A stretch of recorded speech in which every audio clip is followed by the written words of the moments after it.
नमस्कार, म राम भट्टराई। सबैभन्दा पहिला यो भिडियो हेरौँ।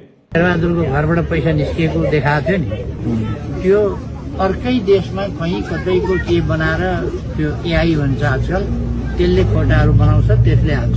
एमाले अध्यक्ष केपी ओलीले भनेछन् देउवाको घरमा भेटेको जलेको पैसा एआईबाट बनाएको रे। एउटा नेपाली उखान छ नि, निदायकालाई उठाउन सकिन्छ तर निदायको नाटक गर्नेलाई उठाउन सकिँदैन। ठ्याक्कै यही सन्दर्भ लागि हुन्छ एमाले अध्यक्ष केपी ओलीको हकमा पनि। त्यो पनि एकपटक होइन, पटक पटक। जेएनजी विद्रोह भएको करिब 5 महिना बित्न लाग्यो। युवा विद्यार्थीको नरसंहार गरेर हेलिकप्टरमा भाग्न बाध्य ओलीले बेला बेलामा जेएनजी परिवार र नेपाली जनताको मन यस्तै यस्तै अभिव्यक्तिले घोचिरहन्छन्। न उनलाई कुनै पश्चाताप छ न बिस्मात।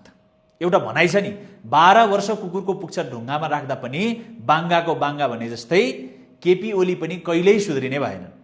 उनको अहंकार देख्दा लाग्छ संसारमा यस्ता पनि मान्छे जन्मने रहेछन् जसले हिटलरलाई पनि बिर्साउने क्षमता राख्दछन्। लाज छैन, शरम छैन, आफू त पतनको बाटोमा छँदैछन्, पतन भइसकेका देउवालाई पनि बेला बेलामा विवादमा ल्याइरहन्छन्। खै कस्तो खालको हितैषी मित्र हो देउवाको ओली। ओली अनि एमालेले नेपाली जनतालाई कतिसम्म मूर्ख सोध्छन् भन्ने कुरा उनको यो अभिव्यक्तिबाट स्पष्ट हुन्छ। सयौं मिडिया र हजारौं जनताले सप्रमाण देउवाको घरमा भेटेको जलेको पैसा एआईबाट बनाएको रे। कसलाई हो भ्रम सर्न खोजेको?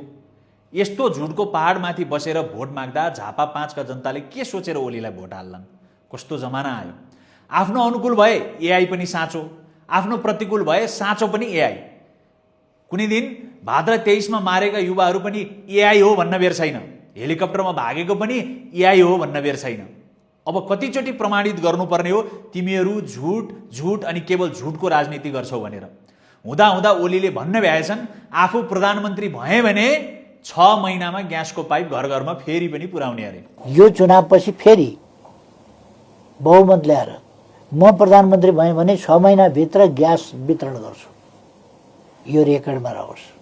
धारामा ग्यास ल्याउने तिम्रो योजना तुइएको कति वर्ष भयो सम्झेका छौ? सिलिन्डरको फेज समाप्त गरिदिन्छु, घर घरमा चुलामा पाइप पुर्याइदिन्छु। आफू दशकौंदेखि बसोबास गर्ने बालकोट क्षेत्रमा खानेपानीको हाहाकार छ, तर यिनको धक्को चाहिँ अब प्रधानमन्त्री भयो भने घर घरमा ग्यासको पाइप ल्याइदिने रे, त्यो पनि 6 महिनामै। ए बाबा, 4 पटक प्रधानमन्त्री हुँदा कसको के हेरेर बसेका थियौ?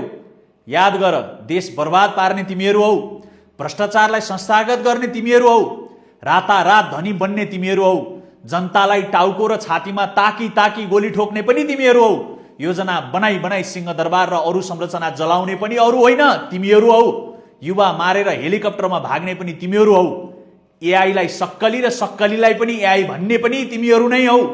निभ्न लागेको टुकी अलि बढी चहकिलो बल्नु स्वाभाविक हो। अब तिमीहरूको पतन कसैले रोक्न सक्दैन। त्यसपछि एआई होइन सक्कली नर्कमा जानेछौ। चेतना भया।